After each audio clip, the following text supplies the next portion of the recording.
So in today's members only video, we're going to discuss the mental universe. So think of it this way. You are body, mind, soul. Well, guess what? So is God. So you've got the physical universe, planets, stars, space dust, etc. And then you've got the metaphysical or mental universe, which is the vacuum of space. And then you have the great no thing. And we'll talk about that too. The I am, or what many of us in the spiritual community refer to as the source. And its non-dualistic nature. And many of you on this channel have heard me talk about this before. Non-duality. You can hop on Google and search the term non-duality teachings, and you'll find teachers of consciousness, spiritual teachers, Eckhart Tolle, Rupert Spira, Paramahansa Yogananda, etc., etc. So the universe is duality, like yin and yang. Albert Einstein called it relativity.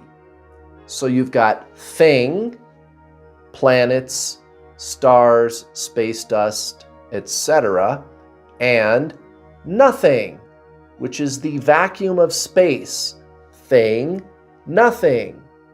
So that's the most base form of duality as it shows up in our universe. That's the body and mind of God. The vacuum itself is the mind of God. So if you remember from last week's video, we discussed how gravity is actually the bending of empty space around objects. The bending of space? I thought space was empty, right? And from our point of view in density, as a 3D mortal person, it appears a vacuum, but it turns out that there's something there, and I'm going to show you the science behind that. I'm going to give you some good examples of other videos that you can watch to learn more about these things, how science has uncovered that there is something there. They used to call it ether long ago. Now, the universe, the empty space part of the universe, is almost all of the contents of the universe, right? So if you think about, you could pull up on YouTube right now, just go on YouTube and just search when you're done, if you're curious, one of these YouTube videos where somebody makes like a computer simulation or they do some kind of a demonstration of the relative space between planets or stars. And it's pretty startling how much empty space there is between the objects in space. Almost 100% of the universe is empty space. Very little of it contains actual physical matter. So this explains why thousands of years ago, Hermes Trismegistus, described the universe as mental. The universe is mental. Most of the universe is the mind of God. Ancient Hermetic philosophy describes the universe as mental. The vacuum of the universe is the content of the mind of God, the field. In science, they call it the field. So let me give you some examples of the science. And I'm going to link down below for you all of my references so that you can go check it out for yourself. The first one is an article that appeared in Scientific American. And for those of you that aren't familiar with what Scientific American is, it is the kind of major mainstream scientific journal in the United States. And you have to be a legitimate science researcher or the professor at a large university science department. You got to have some accolades. You got to be a PhD scientist. It's all peer reviewed. So again, it is the official legitimate scientific journal here in the United States, and it's very, very popular, and it's written for consumption by the layperson, us, right? You can buy it at the magazine rack at your local grocery store, supermarket. It's at the library, right? Scientific American. Okay, here's the name of the article. I'm going to link it down below for you. An article on the theory of information realism. And the article says that the title of the article, it says, "Physics is pointing inexorably to mind." Physics is pointing inexorably to mind. Inexorably means it's inevitable. It's gonna happen, whether we like it or not. And when you read the article, it explains the theory of information realism, but they kind of poke fun at it a little bit, even though they know it's inevitable that the discipline of physics is going to end up there. They know that that's where the science is going, and there's nothing they can do to stop it. But they're not very happy about this. Why is that? Well, there's a whole side conversation to be had, you see, about the scientific community. So science is a discipline. It's a methodology. It's not science buildings and laboratories and people and microscopes and equipment. That's not science. Science is a methodology. Now, a scientist who is engaged in the modern scientific endeavor is a person with their own opinions. And for the last 200-300 years, the discipline of science has been a materialist discipline. So here's what I mean by that. So when I say materialist, what I'm talking about isn't like love of money, like when we usually think of that word materialist, right? What we're talking about in the discipline of science is a materialist notion of reality, which says that to find the answer to ultimate reality, like where did this all come from, the universe, we have to look in material. We have to look in physical matter, in substance or energy, right? You have to be able to take a measurement. It's a materialist point of view on science. Well, the whole materialist notion of science is being thrown, well, I don't want to say that. It's not being thrown. It's being embraced, but it's being, I should say, complemented, right? By a new non-materialist point of view on science, which is saying that information is fundamental.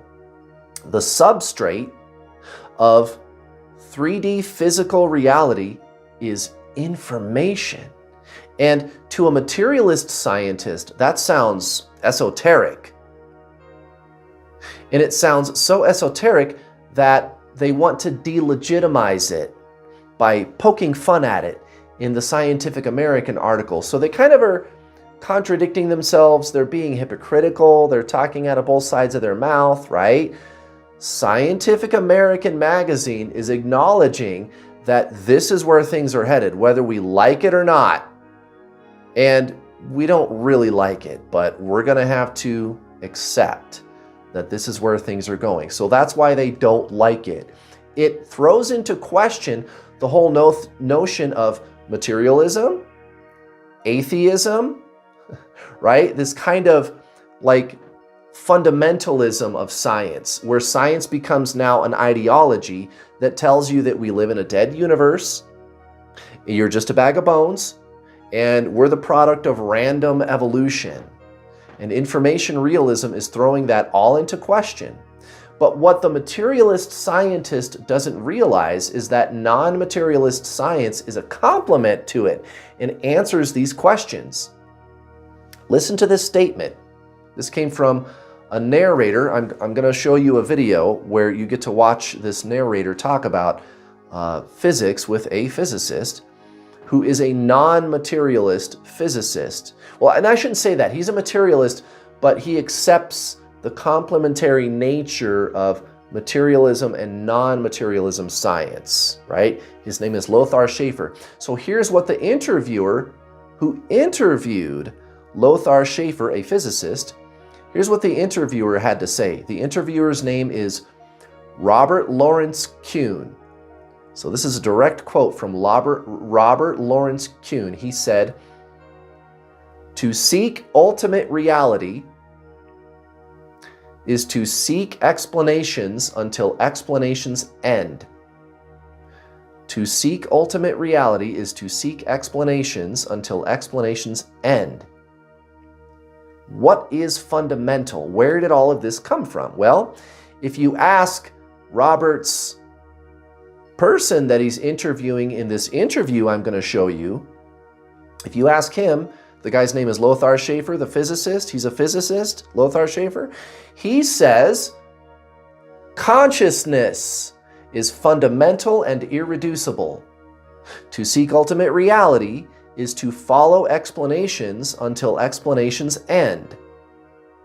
Consciousness is fundamental and irreducible. So I'm going to link down below for you an interview between Lothar Schaefer, a physicist, and Robert Lawrence Kuhn, the narrator, the interviewer of the YouTube channel that I enjoy. YouTube channel is called Closer to Truth. Really good stuff. Now, Lothar Schaefer is not just some no-name physicist or something. He's kind of a big deal in the physics community. And he's got multiple PhDs. He's got all these accolades, right? And he says consciousness is an unexplainable cosmic force. Also, consciousness is fundamental and irreducible. I'm also going to show you another video down below in the description. I'm going to link all these videos in the description for you. None other than Eckhart Tolle interviewed Lothar Schaefer, where Lothar and Eckhart discuss information realism, which is that the vacuum of space is information. The substrate of 3D physical reality is information. That's information realism. That's the theory of information realism, which again, even though they don't like it, because they are clinging to a materialist notion of science that says we must have material. You can't prove it without material, right? Even though that's biased, by the way, that's not scientific.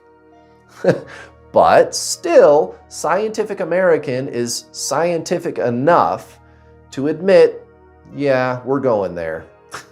Science is pointing inexorably to mind, information realism. Whether we like it or not, that's where the science is going. So you can see the bias that scientists have, right? Science is a methodology, guys. It's a methodology. So to say that the only legitimate science that you can be doing is a materialist view is biased and unscientific. And that's been the core debate in science for the last 30 years. Should we continue to cling to these materialist notions? Well, we no longer can do that.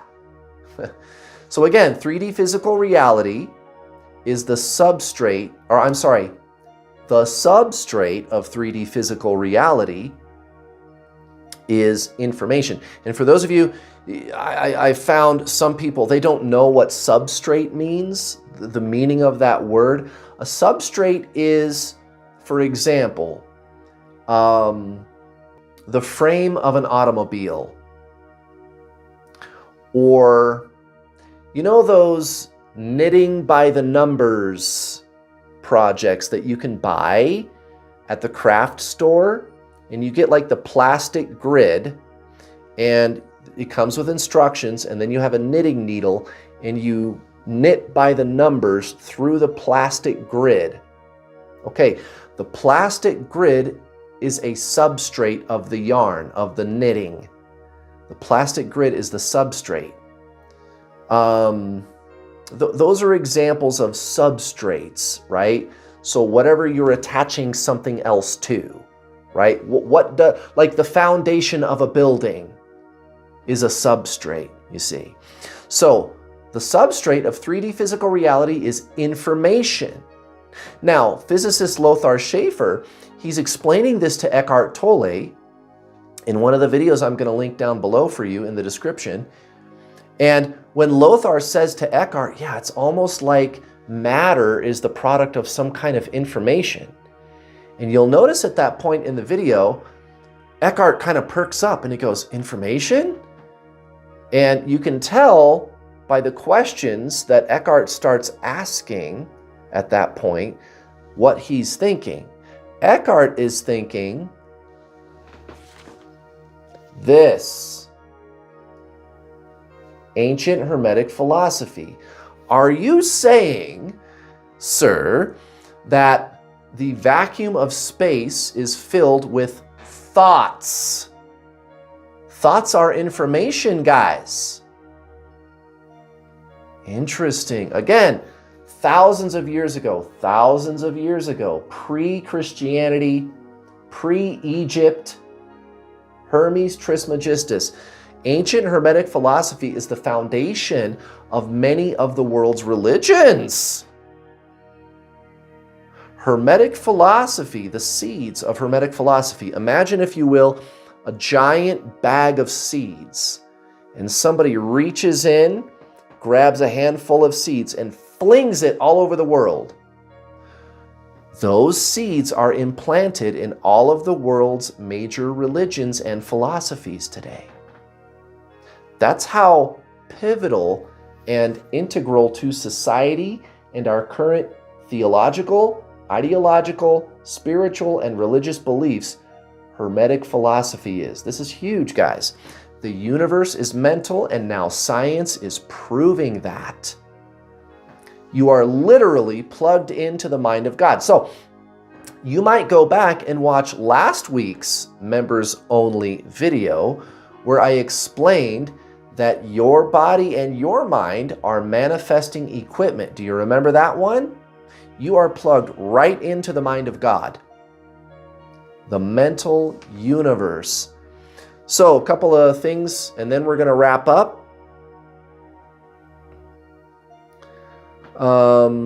The Higgs field. So there's a gentleman on YouTube named Arvin Ash who is a materialist scientist, so he's biased, right? But what he is really good at, I'll give him credit where credit is due, and he's really deserving of this credit. He really is. He is really good at explaining with words and like computer animation, very difficult to grasp quantum physics concepts and relativity and what is time and these types of really difficult to understand concepts of modern physics. Go check his video out called The Higgs Field Simplified. Okay, and I'll link it down below for you. And he shows how the Higgs field is what allows physical matter to manifest out of empty space. Electrons and other particles materialize right out of empty space. This is where the science is today, you guys.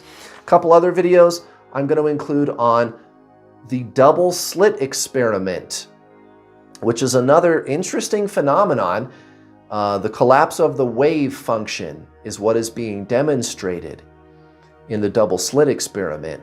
And this was about 100 years ago when they first did this experiment, and they still can't explain it. So there's this observer effect, okay? When you measure a wave, it collapses into a particle. And that's all you have to do is measure it. And because of the product of the double slit experiment, what appears to be going on is that the particles making up the wave, it's like they somehow know how to organize themselves ahead of time. It's like each particle would have to have foreknowledge of future events in order for each individual particle to know its proper place on the experiment table. How is this possible? Well, it's because there's a higher intelligence. So, and this is another thing we're going to talk about at some point. I'll make another video about it at some point in the future, where the realm of information, which again, remember, is the substrate of physical reality. Where did that come from? Well, it came from consciousness. It created the information, and then the information created 3D reality.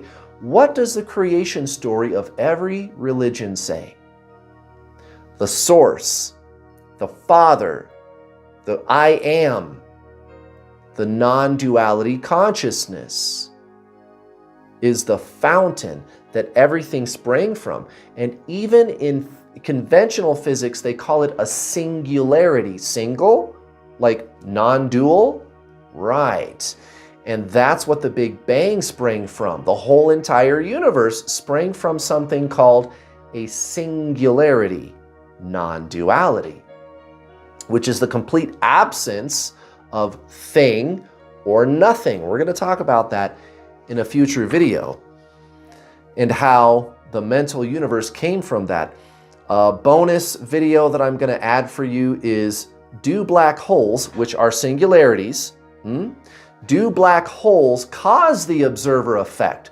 So that's going to be down there in the description as well. And in the next video, next Thursday, we're going to talk about the non-duality consciousness, which is the Father, right? The great mystery. Thank you for watching.